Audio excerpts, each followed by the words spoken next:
Welcome back to 60 Plus Uncensored. I'm your host, Seb Fry, and today I'm thrilled to bring you a very special conversation with someone who is dedicating her life to helping caregivers thrive.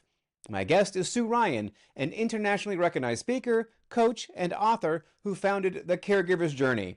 Over the course of more than 40 years, Sue has supported thousands of individuals and families navigating the often overwhelming realities of caregiving.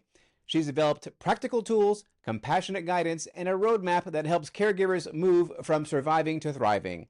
Sue brings a powerful mix of professional expertise and deeply personal experience. She knows firsthand the emotional, physical, and financial toll caregiving can take, and she's passionate about showing caregivers how to find resilience, maintain balance, and reclaim joy in the process.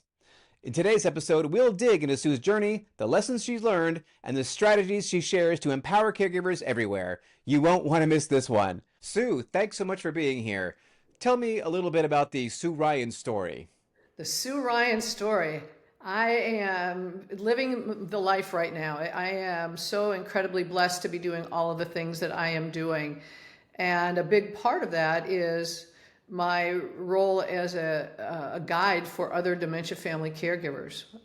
And that journey began when I was in my mid-20s. So a big part of where my story started is while I was working, I started in roles of family caregiving support for family members and loved ones, and I was on a variety of those throughout the last 40 years. Never in my working career was I able to share that I was a family caregiver because it just wasn't accepted. And I loved my job. I just loved the work I did. And so I navigated both of those.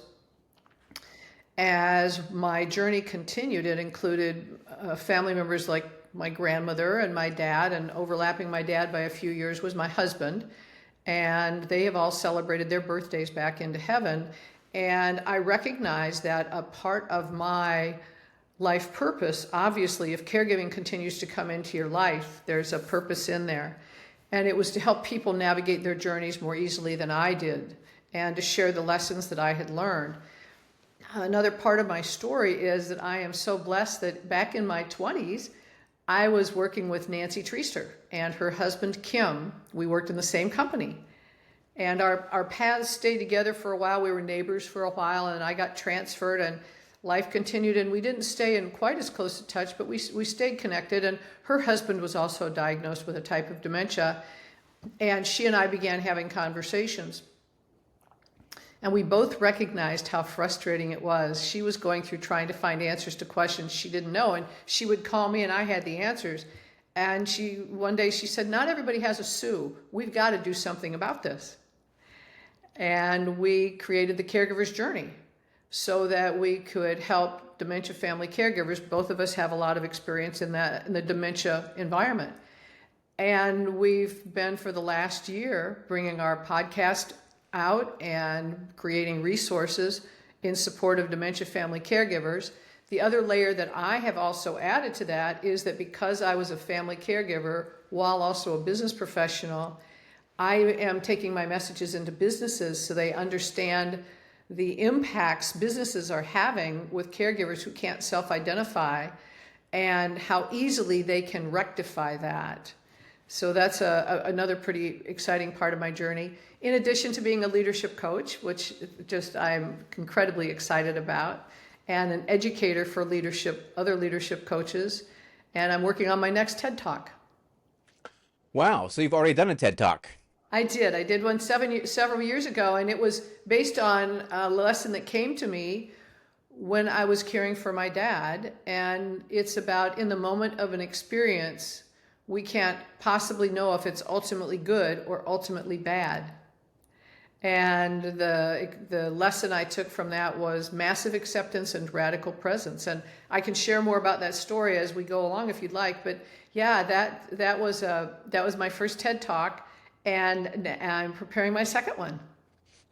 Wow, massive acceptance and radical presence. That is true. I think for all of us, we need to have that. Being present and learning to accept things is really a tough challenge, especially when it's like so physically and emotionally demanding caregiving, right? Like, why me? Why me? And So is that what your TED Talk was about, though? Was it about like how to have massive acceptance and radical presence, or what was your TED Talk about? Yeah, it talked about how I came to massive acceptance and radical presence. I actually did it through the parable of the Chinese farmer. And it was the combination of, in the moment of an experience, we can't know if it's ultimately good or ultimately bad. And I gave examples of things that seemed like it was really good or seemed like it was really bad, and it turned out differently. But where massive acceptance and radical presence came was that I was caring for my dad, and I felt like I had really let him down in something that I was doing. And as I was reflecting on it, I recognized that I had accepted he had dementia, but I hadn't really fully accepted it because I was trying to get him to do something that he didn't have access to anymore. We had been sitting out on our lanai in the evening, a porch in the evening, and it was beginning to get dusk. And all of a sudden he jumped up and said, "Walk the dog," and got the leash to walk the dog. And the porch had two doors to go out. One went out on a concrete path, and one went down a steep hill that was grassy, and it's dusk, and the dog's running around. And I'm trying to get my dad to go out the safe door. And I said, "Daddy, Daddy, let's go this way." And all he had is walk the dog. He's headed for this other door. And I thought, oh my gosh, something's going to happen to him. So I went and got in front of him and said, "Daddy, Daddy, let's go this way." And my loving, loving dad, who spanked me if I did something wrong, but other than that, all he ever did was hug me, he pushed me out of the way and opened that door and headed down the hill. And I'm shocked, and I'm agitated. The dog's agitated. My dad's agitated. I'm worried that he's going to trip and fall and everything. And I really underserved supporting him. As I reflected on it later, what I realized is that I was still expecting my dad to be able to logically reason with that not being the safest way, instead of fully accepting that's all he had access to is walk the dog, and to try to adjust from there. And what massive acceptance was that came to me is that you accept exactly the way it is. You accept things exactly the way they are in the moment. We don't have to like them. We don't have to agree with them. We don't even have to understand it. We just have to accept this is exactly what is, and accept it without judgment of ourselves, of someone else, or of the situation. And when we can do that and just stay right there, that's where we can be massively, accepting, and then radically, so fully, absolutely radically present in this moment, which is all we really have.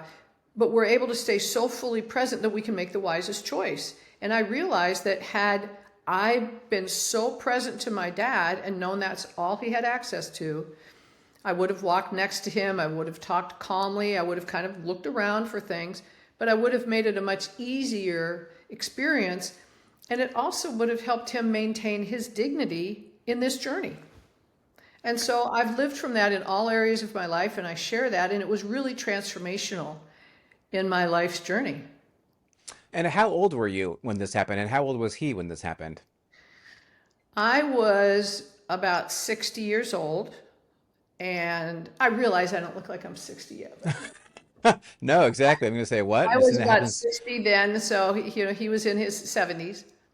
Okay, all right. So now, had you like recognized any kind of early warning signs of dementia, or how did that unfold where you really realized that you needed to become a caregiver? With my dad at the time of that, he'd had dementia for several years. So I already knew he had dementia. It's just because he had been such a huge part of my life, of teaching me lessons all my life. He used to teach me, he said, "I want to teach you how to think so you'll know what to do when I'm not here, and I want to teach you how to be safe so you'll know how to make the wisest choice." And that's what we grew up with. He kept teaching me these lessons all the time. So naturally, I'm thinking, well, he's still got access to that, when he just didn't. And I hadn't fully accepted that he really didn't have access to that. But the lessons that I had started to learn, the first experience I had with someone who had a diagnosis of dementia was in my mid-20s. So it's not like I hadn't been on that journey multiple times. It's just it had never manifested itself the way it did with my dad, of them not being able to be not have access to something the Yeah, way that we had. Yeah.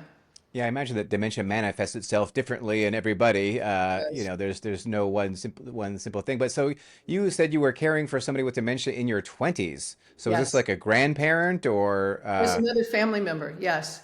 And I another was family working at member? the time, and other people in our business, I was in the software business.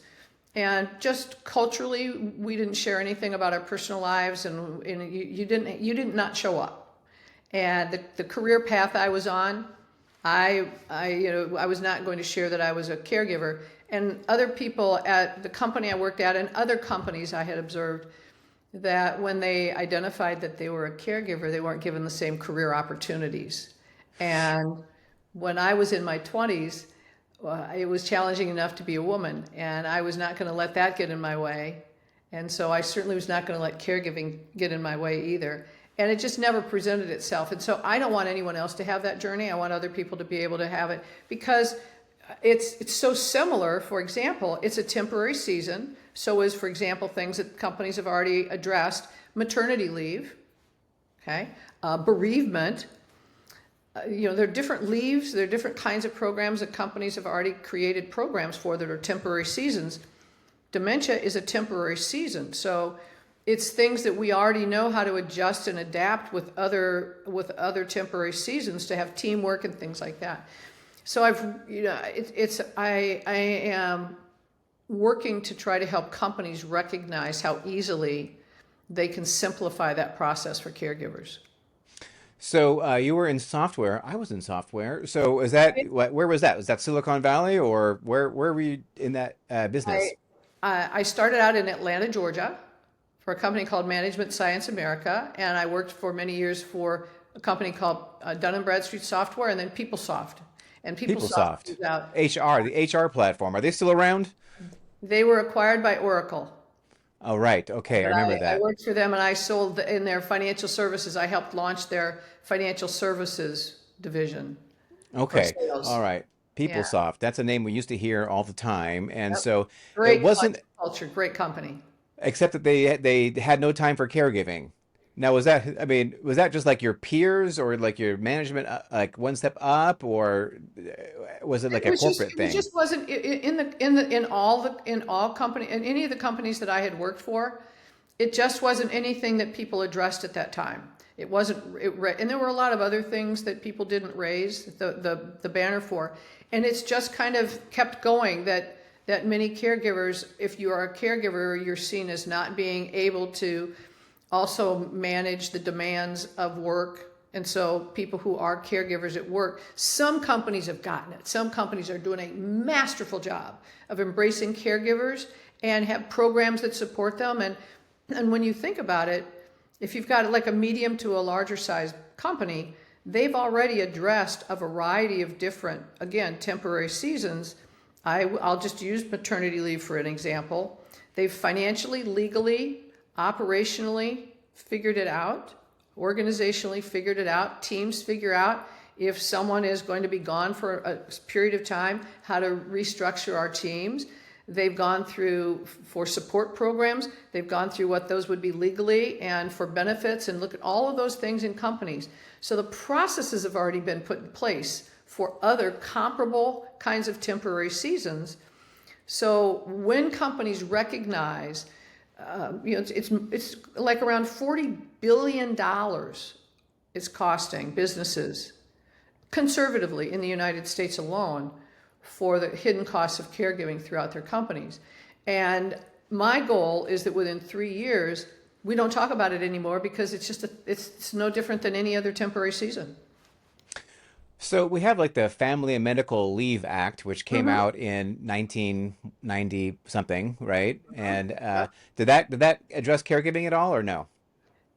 You can use it for that for a piece of it, but the Family Medical Leave Act isn't designed for something that could extend longer, like caregiving responsibilities Like to. like years, yeah.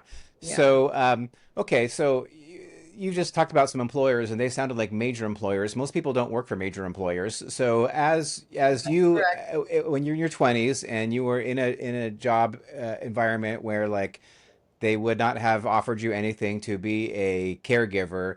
How did you balance all that? How did you juggle that? I mean, like, okay, you're 20 years old, you got plenty of get up and go, right? But you don't have like a lot of knowledge and experience, and I presume. So how did you juggle all that? In an environment where you weren't really well supported. Yeah. Yeah, I'm in my mid-20s. I don't have a lot of experience in my business, and I don't have a lot of experience as a caregiver. I say it was like riding an emotional roller coaster blindfolded as a caregiver. You try something, it works one day, the next day it doesn't. The symptoms shift. There was no literature on it. People didn't talk about it. Many years ago, nobody talked about a diagnosis. They didn't share publicly anything, and so it was really hard to get information. And I just gutted it out. I mean, I really did. It was a lot of, thank goodness I didn't need a lot of sleep, but it was very, very challenging. And but on the other hand, okay, in the moment of an experience, you can't possibly know if it's ultimately good or ultimately bad. When I learned that I could do that at that early age, I was able to then continue to do it. And I learned valuable lessons, and I now share those lessons to make other people's journeys easier. And so I feel very blessed that I was challenged throughout the years with the kinds of challenges I was, because now I know how to help people who are in those situations to diminish them, to have alternatives, and to have ways that they can consider their caregiving journey and make it easier. So you say you help teach people how to do this. Is this on your podcast, or is this from in your book, or how are you helping people in this situation today? Yeah. My business partner Nancy and I co-founded the Caregivers Journey, and it's a nonprofit, so it's the caregiversjourney.org.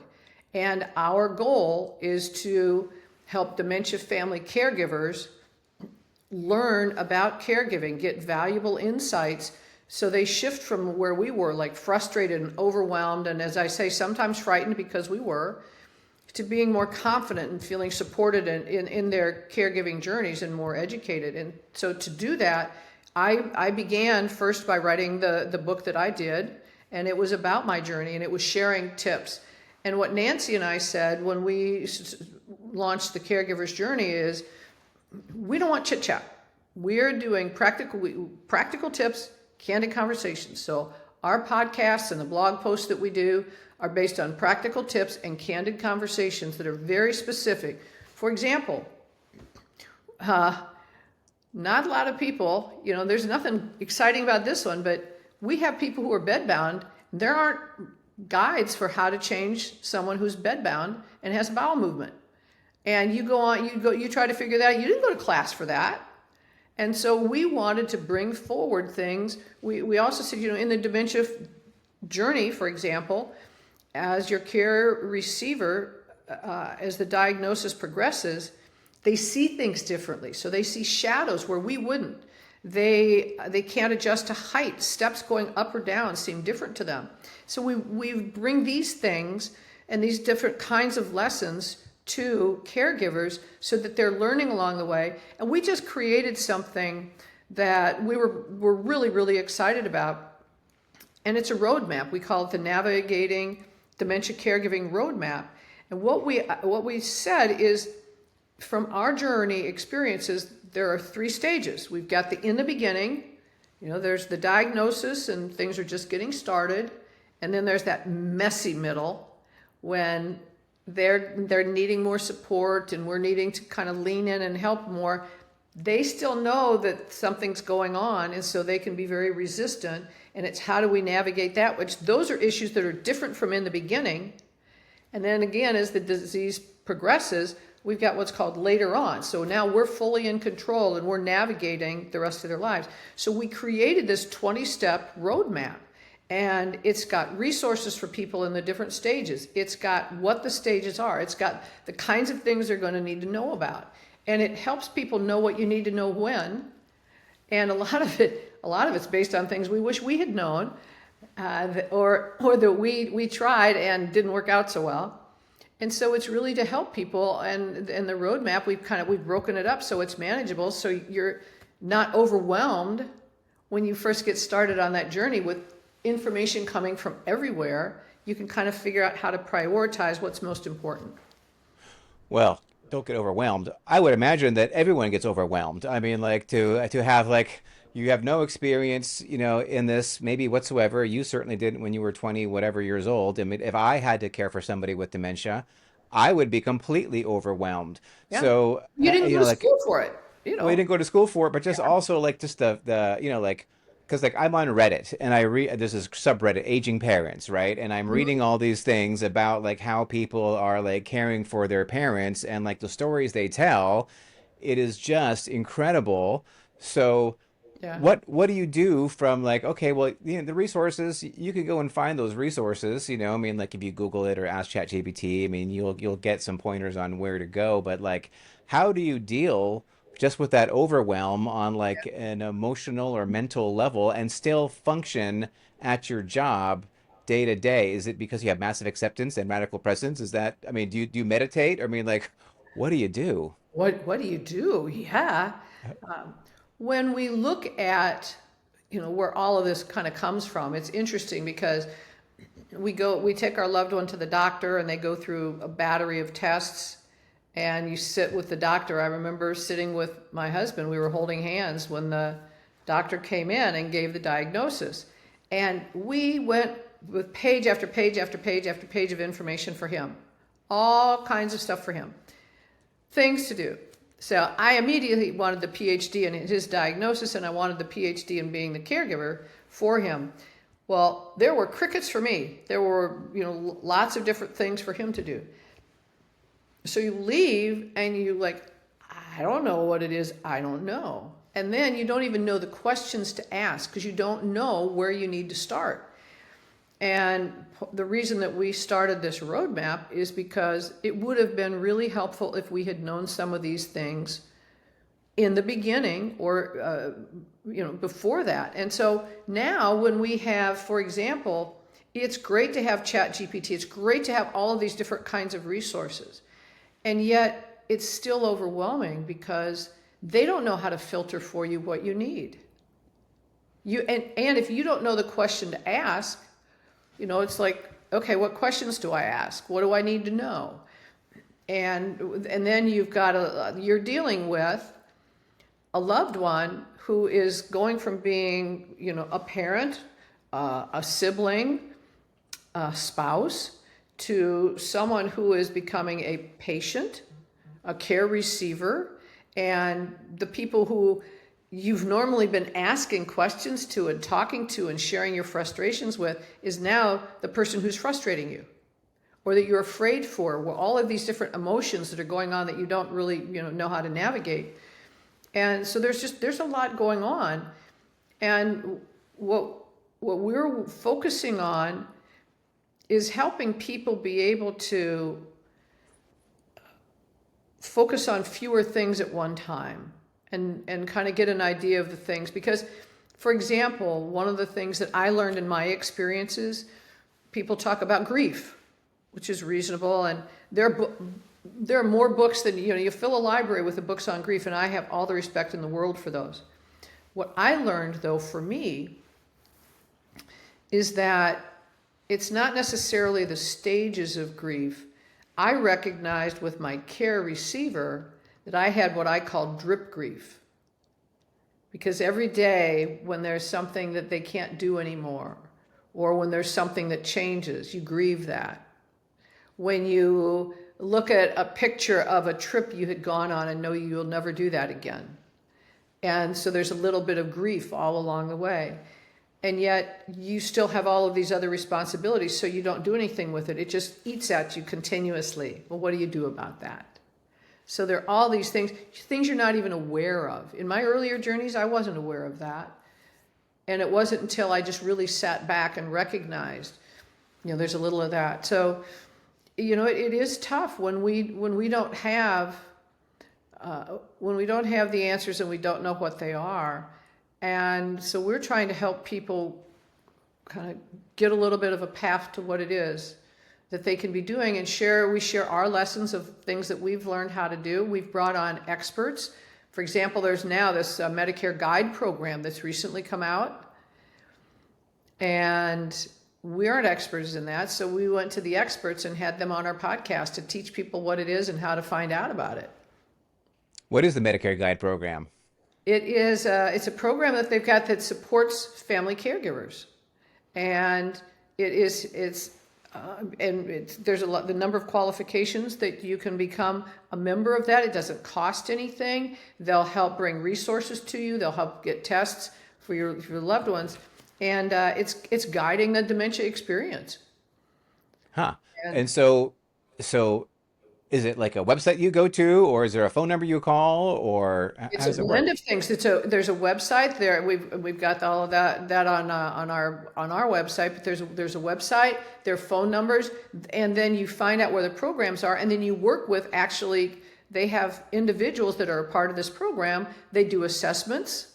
They could come out. They can look at your home and see if it's structured safely for your care receiver. So there are a variety of different. It's a huge benefit and opportunity, and they launched it last year as a trial program, and now it's extended out, and it's all over the country. And it's the Medicare GUIDE program. GUIED. Maybe No, make a note of that. GUIDE guide. Right. Guide Yeah. program. Got it. So Medicare they actually give you like a caseworker. You actually have like a caseworker or multiple caseworkers. caseworker. You got there are a number of support resources. So I encourage everyone who who is part of Medicare to go out and look at what the Medicare Guide program can provide for them. And another thing that both Nancy and I missed the opportunity of, that's out there that's huge for people. I was given misinformation about what palliative care is. Have you ever heard of palliative care? Oh, but of course, yeah. Okay, well, I was given misinformation about palliative care, and Nancy was given no information about palliative care. And so, unfortunately, with our journeys, neither one of us took advantage of them. And it wasn't until about a year or so ago that we got really good clarity on what palliative care is. And now we are encouraging people from the very, very beginning of their journeys to explore palliative care. There are incredible resources for palliative care. And palliative care, many people think it's like, because many people think hospice care is those last few days of life, which it's not. But palliative care is when you have a love, you're the loved one, you are still working on treatments. You are still working on thriving in your life. You're still going forward in your life, and they help and support with that. And then some people get better. You got a serious diagnosis. Some people get better from a serious diagnosis, and then some people who don't, they will ultimately go on hospice care. But palliative care is not necessarily a feeder for hospice, and it's also something that provides care in the beginning of a journey for people to get extra support, an extra set of eyes, and extra resources. And again, no cost. No So cost. these are things we don't want people to miss. Yeah. So, I'm a CSA. You know what a CSA is, Certified Senior Advisor. Have you heard about that? Are Yes, you a CSA by any chance, or I am no? not. No, I'm not. Okay. So I actually am a recent CSA. Only a couple months ago, I got my CSA, and when Congratulations. oh, thank you. And they talk about family caregivers and the burnout and the stress. And Yes. one thing that they strongly recommend is that actually you get professional help. Like you don't try to do all of this alone. And then the question becomes, how do you pay for that? And so, are you telling me that this Medicare Guide program is actually going to pay for like some of these, like in-home, caregivers and stuff like that to like give some relief to a family caregiver, or do they not cover that? There's a component of that. It does not replace all the other kinds of components with that. And I would take your statement and kind of break that down of kind of the pieces that there are.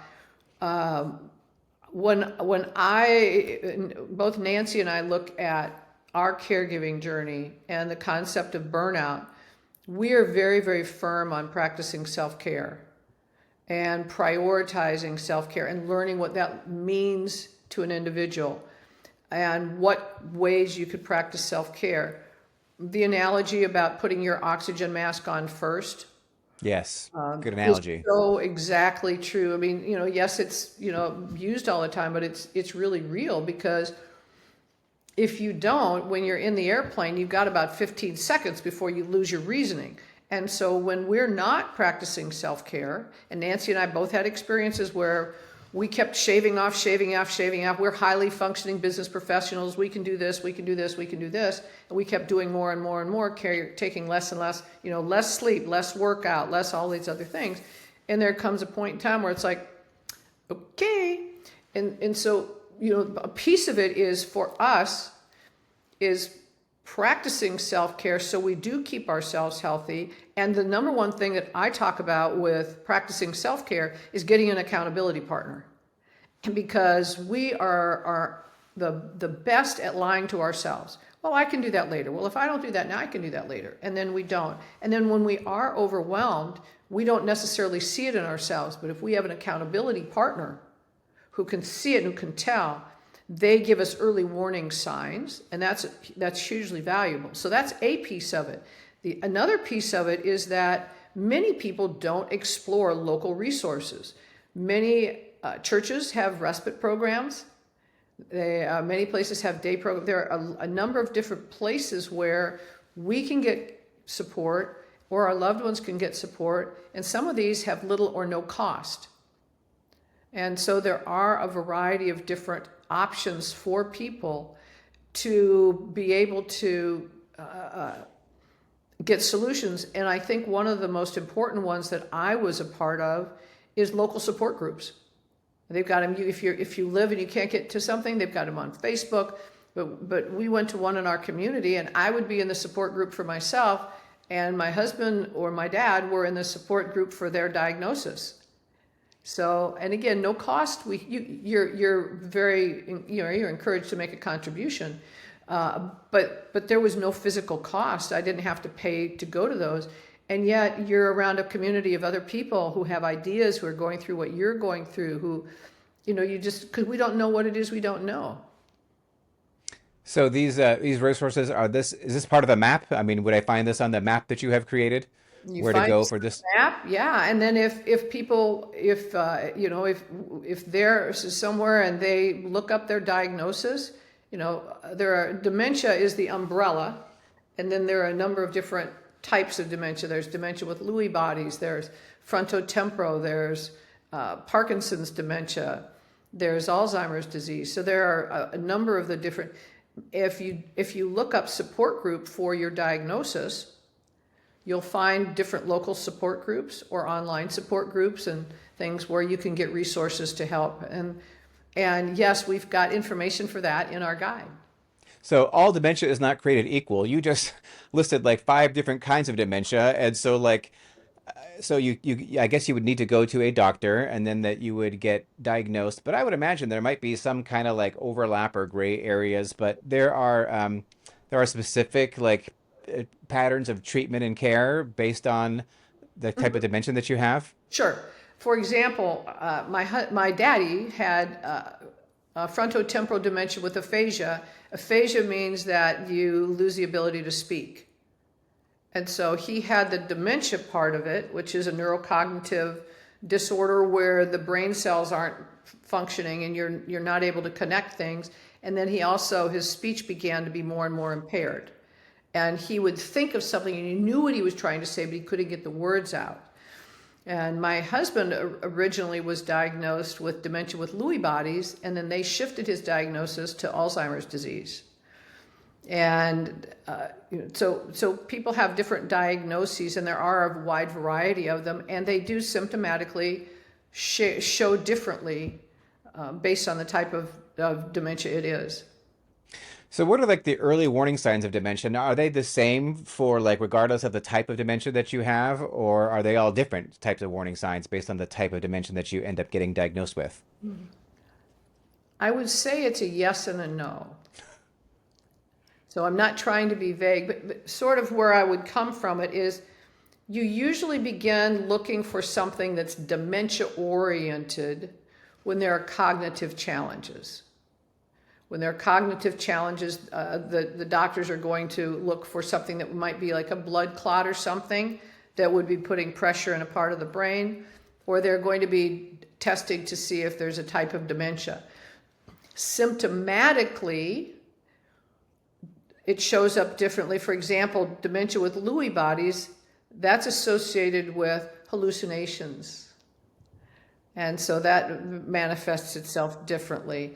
And so each of the different diagnoses have somewhat different representation of what they are, but because they're neurocognitive, they all start with challenges with memory. And it's not like you forget where your keys are. It's that you forget about the keys, or you lose track of who is that person, and it's your child, and you don't remember them, or things that are really out of the norm. Right. Okay. All right. Now, talk to me about the sandwich generation, because that's a big thing that you hear about these days, where people who are maybe, I don't know, maybe, how old do you start being the sandwich generation? I mean, can you be a sandwich generation when you're 30? I guess you could be. You can be a sandwich generation in your 20s. 20s, yeah. When we look at the spectrum now of life, we have done such a wonderful job in our world of creating medicine that's extending the lives of our loved ones. We have cures for different diseases that we didn't have. The life expectancy of many of our loved ones is increasing. So, for example, you had people who thought, well, I'm going to live till 72. That's the life expectancy. Now they're living into their 80s. They had savings for living into their 70s, and now they're living beyond those. And often they may have a variety of other health challenges. So they're staying alive longer, not necessarily thriving, and the cost of their care is growing exponentially when they also have depleted finances, and they also need other people to be caring for them. So on the one side, okay, put yourself in the middle. You're in the middle of the sandwich. You've got now, let's say you're in your, I'll pick one, a traditional kind of a sandwich. You're like in your mid 40s. And your parents are getting a little bit older, and you're talking about what they're going to be doing as they're retiring, and you may have some financial responsibilities for them. Well, their parents are still alive, and they're in their 80s, and their cost of care is increasing. Well, your parents, who are now living longer as well, don't have the financial resources to be caring for the extra care for the grandparent, for their parents. And so they're looking at you, who are in your mid 40s. You're thinking about, hey, you want to get a boat or a second house, and you're trying to, put some money away from retirement. Oh yeah, you have children who are going to college. You still have children you're caring for, and you've got those expenses. You've also got your career. So you're right in the middle of a very responsible career. So you've got a lot of institutional knowledge. Well, now you're being the financial manager and the medical manager for parents and sometimes grandparents. Then you still have your children. Your children are either out of the house and they're married and they've got young children, and you may be putting in money for the savings plans for the grandchildren. You may have children who are still home and you're paying for college and things like that. So you've got a lot of demands, time demands, as well as financial demands on both sides. So you're sandwiched in the middle. Well, if you take it down into the very young, I call it the panini. You got the paninis that are smashed. You've got young people who are coming out. They've got college debt. They have very little institutional knowledge. They have very little time off. Perhaps they've just started a family. They've got a young family, and yet they've got parents who now they're having to pay for or invest time to care for, or grandparents and now great grandparents who are needing care, because in the family dynamic, when it's gotten so expensive to care, the family units now are shifting to where they're trying to keep grandparents living with the parents as long as possible. Well, they need caregivers for them, so that panini generation starts becoming part of that. Well, then let's say you're in that traditional generation, you're in those 40s. You also now are investing more of your time with parents and grandparents, and you've got children who they have football games, they've got ballet, they've got soccer, they've got other things that they're doing. They're getting ready to go for college. You have less time to invest with them, And so there are a lot of different kinds of pressures that are going on financially, relationally, with medical challenges, and the time. So there are a lot of different things that are squishing you in the middle of the different sandwiches. Wow, that's really complicated. So I'm kind of wondering, like, I mean, I know they have like memory care facilities essentially, and why wouldn't somebody just say, okay, this is too much. I'm gonna put you in memory care. I mean, and at what point would you decide that's what needs to happen? I believe more and more people are looking financially at saving for care communities. That isn't something that many of the people, like, like we got more people over the age of 65 than under the age of 65. So we weren't thinking about putting money aside for $8,000 to $10,000 a month to be in a memory care community. That was not part of the financial plan, the savings plan. So you have a number of people who are needing more care and they're living longer. They can't afford it. It would be great if you could. There's a huge rise in continuing care communities where you could come in there and you can live, and it's like you're living in condos. And then they've got assisted living where you need a little bit of support, but you're still pretty independent. And then they've got memory care where you're behind a locked door and you can't get out. And for some people, there's that progression. For some people, they don't need to, not everybody goes into memory care. But with each level of care, the costs increase. And because many families didn't have anything like that in their budgets, they can't afford it. So the family dynamic is figuring out how they can keep grandma and grandpa and great grandma and grandpa home as long as possible and engage other members of the family to help be caregivers for them, which changes the family dynamic. Yeah, so it comes down to money, I guess. And then how do you manage that family dynamic? Because I imagine that there's a lot of resentment because, as I understand, it tends to be like the oldest daughter tends to be the one who, is like the lead caregiver, say, and but maybe not. But there must be, I think, a lot of resentment and tension within a family about, and then also you have like the brother who lives on the other side of the country and has his ideas about how this should be run and like how come you're not taking care of mom this way? Like, what tips do you have for like managing that dynamic, which I can imagine must be just extremely difficult and challenging for almost everybody. It is. You've come to the wrong person if you want a simple answer, because there isn't one. I want a But soundbite, which you could. yeah, there's not a quick. However, one of the most valuable things people can do is look beyond themselves and look at this temporary season. What's the best for the whole family? You have some families who come together so incredibly beautifully, and they work it all out. And the children see this as a gift to be able to share time with their grandparents and great grandparents. The younger people who are sharing part of their time with that, they recognize it. They've got, they're starting to have young families, and yet they recognize that the traditions are there of supporting their parents and grandparents. What is the really sad part, and it's unfortunate, but it's this way with anything, whether it's caregiving or not, is you'll have people and they're more concerned about the money. They're more concerned about wanting to make sure that there's going to be money left for them and not spending money on, that care. We want to keep it for ourselves. Or you've got the family dynamic where people don't get along. One of the things that's really helpful, though, and I don't have a good solution for that because, unfortunately, from my lens, I look at, what's the highest and best. But I didn't grow up in the households of these people. So I don't judge anyone. When they've got the life, the way that they have it, there's a reason for that, and that's none of my business.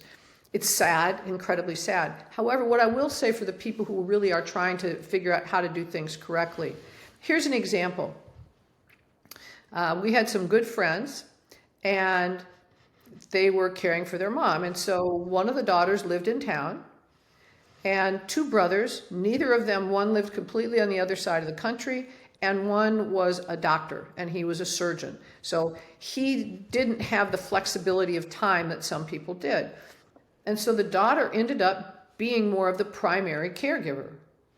And yet what the son who lived across country did is he had it's like Open Door or the food services. He would have food sent to them, so the daughter didn't have to cook all the time. The son who was the doctor, he had people come to clean the house, and he got caregivers so that the sister could get respite care and get away. So what they worked out together was ways to be able to support both the sister, who was the primary caregiver, and the mom, who needed the care. And so when people come together and they look at being creative and ways that they can support each other, I'm not ever going to say it's easy. However, when people are working together, it can be easier.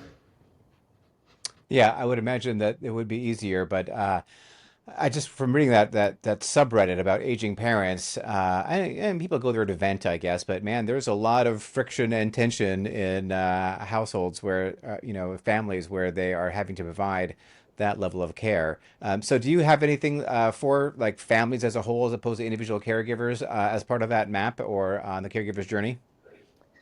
We talk about in the journey, when we're talking about different solutions that they have, we haven't separated it out as far as being a lesson for the families, but there are different things that can be done that are parts of the roadmap for the families to consider. And we have podcast episodes that address it. So we haven't created a specific program that goes out that teaches families how to have that family relationship and come up with ideas. But we do talk about that in our podcasts and in the guide. And Okay. a lot of it again is people leaning in, people just leaning in and recognizing that we don't know what it is we don't know, and we're going to figure this out, and everybody leaning in the way that they have capacity for. Right. And so speaking of capacity and money, for people who have no money, does Medicaid like do anything for dementia care for people or I no? There are programs that are just beginning to be approved for a caregiver allowance that was a Medicare program that came out. And there are some programs, but there's really no major program that offers a lot of financial support. It's very challenging still. Yeah. But Medicaid will pay for assisted living, so will they pay for memory care too, or like as a community where they go to live? Yes, Medicaid, you can qualify for Medicaid and you can go into memory care. Absolutely. They've got that as a program, but that's not the same as having Medicaid pay for caregivers. Right. Yeah, that's a separate topic. That's Exactly. that's a separate piece. So on the housing part of it, they do have programs for that.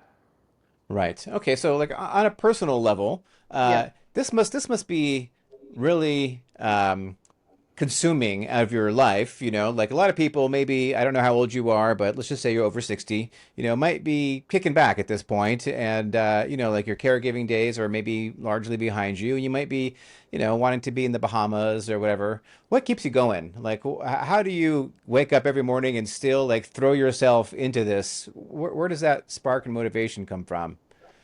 Where mine came from, and we celebrated my husband's birthday back into heaven just over 2 years ago. And so I'm not an active caregiver anymore. However, I had about 16 years continuously between my dad and my husband. And again, with both of them for a while. And the way that I looked at it is that I was very blessed to be such a special part of their life and a special part of their journey. And I recognized that the journey was as much for me as it was for them, that this wouldn't have been coming into my life if it didn't have important lessons for me.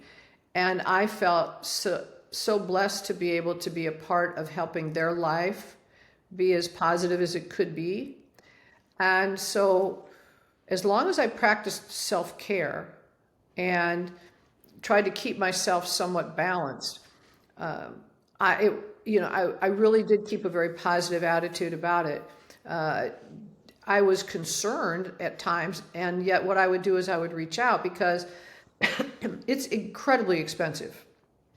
Caring for a loved one, whether you've got Medicare, Medicaid, if long-term care insurance, there are still going to be expenses that need to be covered. And you don't know how long your journey is. My husband's was about 12 years. My dad was about 8.5 years.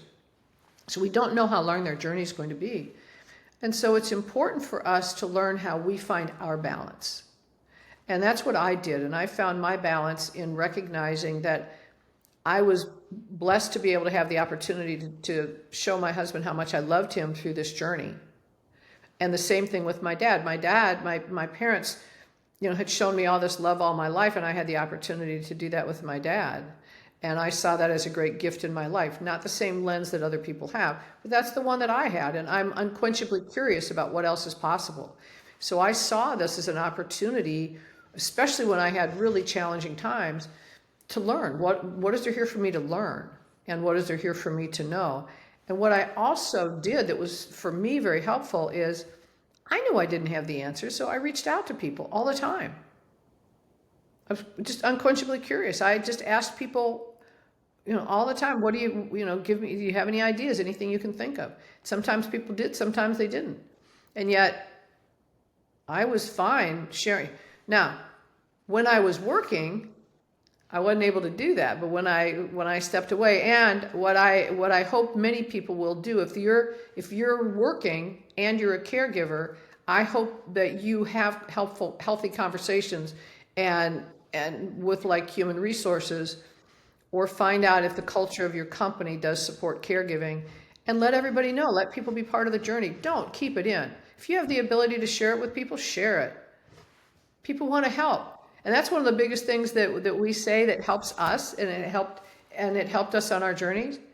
If somebody offers to help you, say yes. Just say yes. So I'm a big believer in just saying yes. So no plans to retire. This is going to be your life's work for as long as you're going to be around. Absolutely. I am so energetic about this. I feel like I am really in where I am meant to be. We are passionate about the ideas. We have idea after idea after idea. We've got podcast episodes that we can't wait to get to record that we're really excited about, and we haven't gotten to be able to do them yet. So there aren't enough hours in the day. And it feels wonderful to know you're living from your purpose. And this is really my life purpose. So it's very rewarding. And I have tremendous energy, and I feel very connected, and I feel just so blessed to have the opportunity to help other people. That is amazing. You are living your life purpose, and I don't think very many people can actually say that. So I think that, or at least don't feel that, and so that I'm sure it must be a great motivational thing for you to get up every day and do what you do because you feel that it is your purpose. Tell me about your podcast. What's your podcast called? It's called The Caregiver's Journey: Practical Tips and Candid Conversations for Dementia Family Caregivers. Just like the actual website itself. Same thing. The website is thecaregiversjourney.org. And the podcast is The Caregiver's Journey, and then the subtitles, The Practical Tips and Candid Conversations for Dementia Family Caregivers. And just this week, the podcast has been out for about a year, and we just went over 20,000 subscribers. So we feel good about the path we're on. Right. Well, it's probably just like a little, pea compared to the, basketball. It will be maybe in a few years here as you get going further into that journey. And then you also have your book, Our Journey of Love, 5 Steps to Navigate Your Caregiving Journey. Yes. Tell me about that. How long ago did you write that? And what can you tell us about your book? That's the first book I wrote. I wrote that 6 years ago, and I wrote it about lessons I had learned at the time in my journey with my husband, and he was still alive at the time, and so was my dad, and it was really the kinds of tips that I felt that were helpful to share. And then I've contributed to some other books, and then I'm in the process, and Nancy and I are going to create a series of books for the Caregiver's Journey that really walks through all the different stages that we talk about of the lessons that we're learning. And we haven't put that out yet, but that's kind of noodling back there for it, because we just find that as another opportunity to get the messages out. So right now we've got the podcast, and then we've got a blog for every podcast, and we've got show notes in it. One of the things that we do, if we talk about a product or we talk about a company, we don't talk about anything we haven't personally used. So we don't have anybody that we're saying this is great when we don't know anything about it. And that's just kind of the lens of what we do. We're being very responsible about it. So right now we've got my book, we've got the podcast, we've got the blogs, and we've got this guide. And we've created a variety of other guides, and we have them, they're all at no cost. The reason that we created this as a nonprofit is we want to bring things to people where they don't have to pay for it. They get these resources to help them. Right on. And then, so TED Talk number 2. So is that active? I don't know how those work. Is that actively in development or? It is. Yes, it is. And it is about one of the things that I've also learned in my life is that we use 3 words very incorrectly the majority of the time. And they're guilt, worry, and sorry. And those are 3 that are used a lot in caregiving, where somebody will say, oh, I feel so guilty. And yet they've had the emotion of guilt modeled for them, but they've never looked it up. And they're not using the correct emotion. And then they'll say, I'm so worried. And then they put a period after it. They don't say, and this is what I'm going to do about it. They just say, I'm so worried. And then the third one is, I'm sorry. And we say, I'm sorry, but it's just an unconscious reaction. Somebody says, like when my husband passed away, almost everybody said, oh, I'm so sorry, or I'm sorry for your loss. And then they moved on, and I moved on. And you checked the box, said, I'm sorry, you checked the box. So my TED Talk is about the automatic responses that we have don't serve as having a real meaningful connection with someone that can turn into something different. So for example, if somebody tells me their loved one has passed away, I'll say, what can I do to help? How are you feeling? Can I bring you something? What can I do? So I'm having a conscious engagement of what can I be doing? And I want people to shift from that unconscious reaction of saying these words and then not doing anything, because you can't process the correct emotion if you're not using it, to having the correct emotion. So that's my new TED Talk. All right, that's exciting. And is that have a date certain that it's going to come out by, or we don't know yet? We don't know yet. I'm anticipating before the end of the year. And oh, wow, very soon. What will happen is it will happen in its time. Right. And so this is a TED Talk where like you're standing on a stage and there's like TED behind you, that whole thing, huh? It's that whole thing, exactly. And this is actually TEDx. So my first one, it was a TEDx. This is going to be a TEDx. And TEDx is a shorter one. It's about 18 minutes. And then you have to be invited to be on the TED stage, and that's about 24 minutes. Right. All right. Very interesting. Yeah. Okay. Well, Sue, this has been a really impactful episode of 60 Plus Uncensored, and I cannot really imagine your life story. I mean, like all of this seems to be very challenging to have been dealing with this at 20 years old, and then having to care for both your husband and your dad with dementia at the same time. But yet you seem to be pretty upbeat and a positive person. So you came through it all, and you're still happy to be here. I am, and I wake up every day unquenchably curious about what there is to learn and what else is possible, and I choose joy. I choose joy. All right. Well, I think that's a great way to wrap up our episode. Sue, thank you so much for joining us today. I really appreciate it. It's been a pleasure talking to you. Thank you so very much for inviting me. I've truly enjoyed our time together, and I appreciate what you're bringing out to the world. All right. Well, I will catch you on the flip side. Thank you, sir. All right, that's a wrap for this episode of 60 Plus Uncensored. Huge thanks to Sue Ryan for setting the tone with such honesty and insight. Now, if you like this episode, do me a favor, then do Sue a favor. Hit the subscribe button, leave a review, and then share it with someone you know who needs to hear it. Oh, and by the way, if you know anyone over 60 who's still out there doing big things, living boldly, working with purpose, or aging on their own terms, I would love to hear from you. Reach out at team60plus.com or join the conversation on 60 Plus Uncensored on Reddit. I'm Seb Fry, and this is 60 Plus Uncensored, because as we're learning, life after 60 isn't the end, it's just getting good. Subscribe now.